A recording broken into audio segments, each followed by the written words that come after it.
അൻവർ തോറ്റ തിരഞ്ഞെടുപ്പ് എന്ന് പറയാൻ കൃത്യമായ കാരണമുണ്ട്.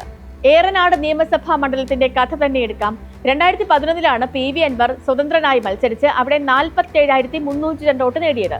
ഇടതുമുന്നണിയുടെ CPI സ്ഥാനാർത്ഥി 2,688 വോട്ട് മാത്രം നേടി നാലാമതായ തിരഞ്ഞെടുപ്പ്.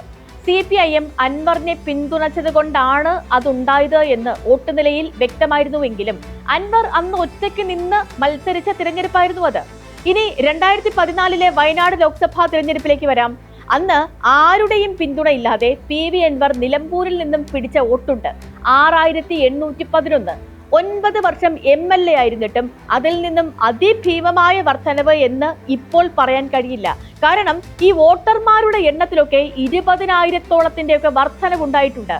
കൃത്യമായ പദ്ധതി ഇല്ലാതെ മുന്നണി മാറിയത് അൻവറിനെ പറ്റിയ ഒന്നാമത്തെ വീഴ്ച. തീർത്തും അനാവശ്യമായ ഒരു തിരഞ്ഞെടുപ്പിന് വഴിയൊരുക്കിയതിനും PV അൻവർ ഉത്തരം പറയേണ്ടി വരും. രാജ്യത്തിന്റെ എത്ര ലക്ഷം രൂപയാണ് ഈ തിരഞ്ഞെടുപ്പിനായി മാത്രം ചെലവഴിക്കേണ്ടി വന്നത്?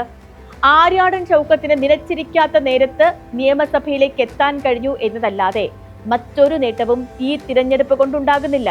ഇനി ഇത് 2026 നിയമസഭാ തിരഞ്ഞെടുപ്പിന്റെ കണ്ണാടിയാണോ എന്നൊക്കെ ചോദിച്ചാൽ ആണെന്നും തീർത്തും പറയാൻ കഴിയില്ല. കാരണം 2026 ജയിക്കാൻ UDF-ന് ഈ ഉശിര് മാത്രം മതിയാകില്ല.